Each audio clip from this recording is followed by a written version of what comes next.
في فرنسا قبل عشرات السنين، ما يقارب أكثر من نصف قرن، كان هناك رجل شيخ كبير يعمل في دكان. هذا الرجل من أصول تركية، عاش في فرنسا، يسمى الشيخ إبراهيم. كان يعمل في بقالة، دكان يبيع مواد غذائية ويشتري منه الناس. وكانت هذه البقالة الدكان في عمارة في أحد شققها تسكن عائلة يهودية، وكان لهذه العائلة طفل صغير عمره 7 سنين اسمه جاد.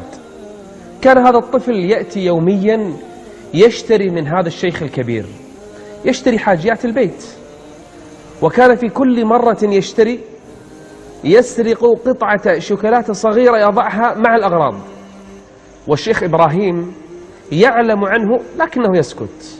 فالطفل صغير ويشتري كل يوم، والشيخ إبراهيم معتاد على السماحة وطلاقة الوجه. وفي يوم من الأيام نسي الطفل جاد أن يسرق قطعة الشوكولاتة، فناداه الشيخ إبراهيم وهو خارج، قال له: يا جاد ارجع. قال: نعم. قال: نسيت الشوكولاتة. قال: ماذا؟ قال: التي تأخذها كل يوم، نسيت أن تأخذها اليوم. خاف الطفل، علم أن الشيخ صاحب المحل الدكان يعلم عن سرقته كل يوم. طفل صغير خاف. قال: وتدري عني؟ قال: نعم أعلم. والشيخ إبراهيم يضحك.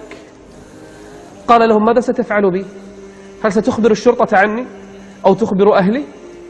قال: لا، لن أفعل شيئا، لكن عندي شرط واحد. قال: وما هو الشرط؟ الآن الطفل اليهودي يكلم الشيخ إبراهيم المسلم التركي. قال الشيخ إبراهيم لهذا الطفل: عندي شرط. قال: وما شرطك؟ قال: ألا تسرق من اليوم فصاعدا مني ومن غيري. إذا عاهدتني على هذا عدم السرقة أبدا فإنني أسامحك. قال: أعاهدك ألا أسرق من اليوم فصاعدا. قال: إذن فاذهب، ولك مني كل يوم أن أعطيك نفس الشوكولاتة بدون ما تسرقها.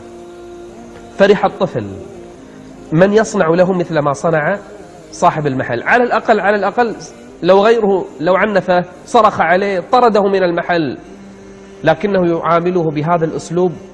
أحب الطفل جاد هذا الشيخ الكبير. كل يوم كان يأتي إليه يشتري الحاجيات ويتحدث معه ويمازحه قليلا. تعلق الطفل بهذا الشيخ.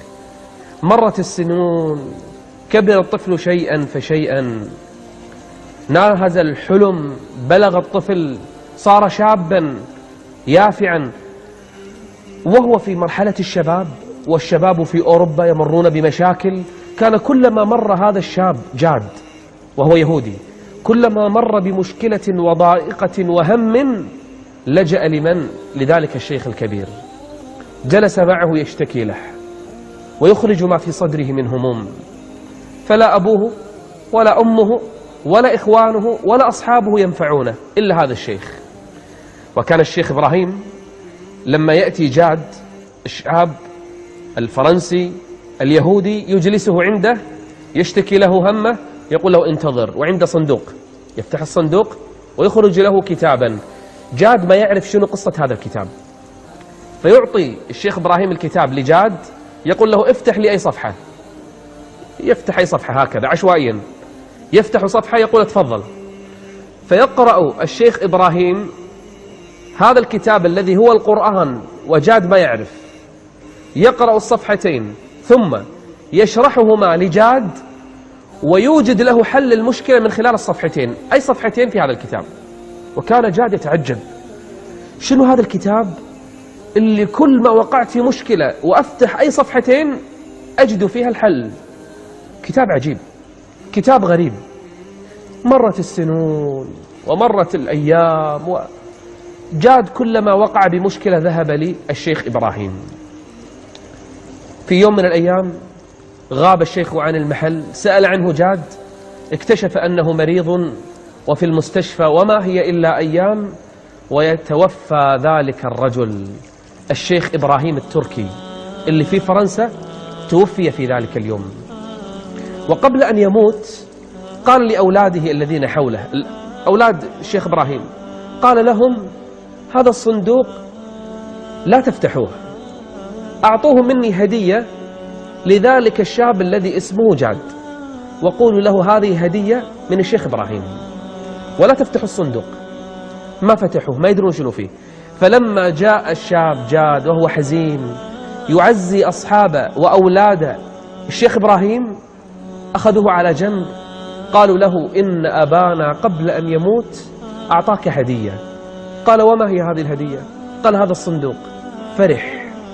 كم فرح جاد اليهودي بهذا الصندوق، علم أن فيه كتاب فيه حل لجميع المشكلات، أخذه وضعه في بيته، كنز من الكنوز، هذا ما يعرف أنه القرآن. ومرت الأيام ومرت الأسابيع، وقع جاد بمشكلة وضائقة، لكنه هذه المرة ما عرف يلجأ لمن. الشيخ إبراهيم مات، أذهب لمن؟ تذكر الصندوق، ذهب إلى الصندوق ففتحه وأخرج الكتاب، ما يدري أن القرآن، لكن ما يعرف يقرأ. ذهب بهذا المصحف يعرف أن عربي، وبحث عن صاحب فوجد صاحبا تونسيا في فرنسا يعرف اللغة العربية والفرنسية، صاحب لجاد. قال له: أنا هذا الكتاب أريد أن أقرأ منه صفحتين أفتحهما، هل تستطيع أن تشرح لي؟ قال: نعم. يقول: وفتح صفحتين وأخذ هذا الشاب العربي يترجمهما بالفرنسية لهذا الشاب اسمه جاد، وبعدها بكى جاد، ووجد حل مشكلته في تلك الصفحتين. تعجب، قال: ما هذا الكتاب؟ سحر؟ قال: لا، هذا هو كتابنا، كتاب من الله عز وجل، إنه القرآن، كتاب المسلمين. قال: لمن هذا الكتاب؟ قال: أنزله الله على نبينا محمد صلى الله عليه وسلم، وصار نورا وهداية للعالمين، فيه شفاء لما في الصدور. أخذ يشرح له القرآن. قال: وكيف أصير مسلما؟ الآن جاد علم أن هذا القرآن هو الذي حل كل مشاكله سنوات طويلة. قال: كيف أسلم؟ قال: بسهولة، تشهد أن لا إله إلا الله وأن محمد رسول الله. أخذ جاد يشهد الشهادتين وأعلن إسلامه ودخل في دين الله عز وجل. كان عمر جاد بالعشرينات في ذلك الوقت. أخذ يتعلم الإسلام وصار من أفضل الدعاة إلى الله في أوروبا. أسلم على إيده في أوروبا خلال تقريبا سنوات 6000 واحد في أوروبا. كان ضمن الأوراق اللي ورقة داخل الصندوق آية كتب عليها الشيخ إبراهيم: قل هذه سبيلي أدعو إلى الله على بصيرة أنا ومن اتبعني.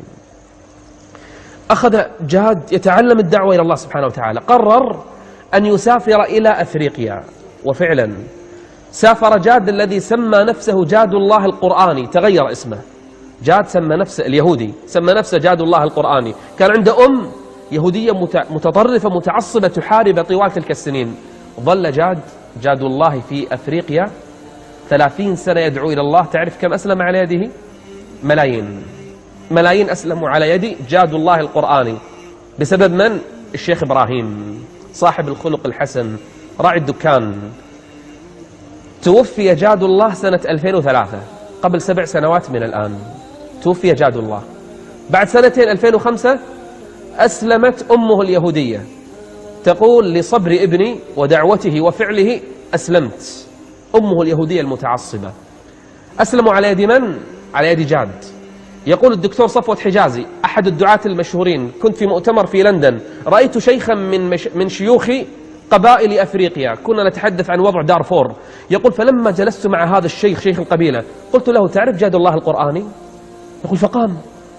قال: وأنت تعرف جاد الله القرآني؟ قلت: نعم، التقيت به وسلمت عليه قبل وفاته في سويسرا، في المستشفى مات.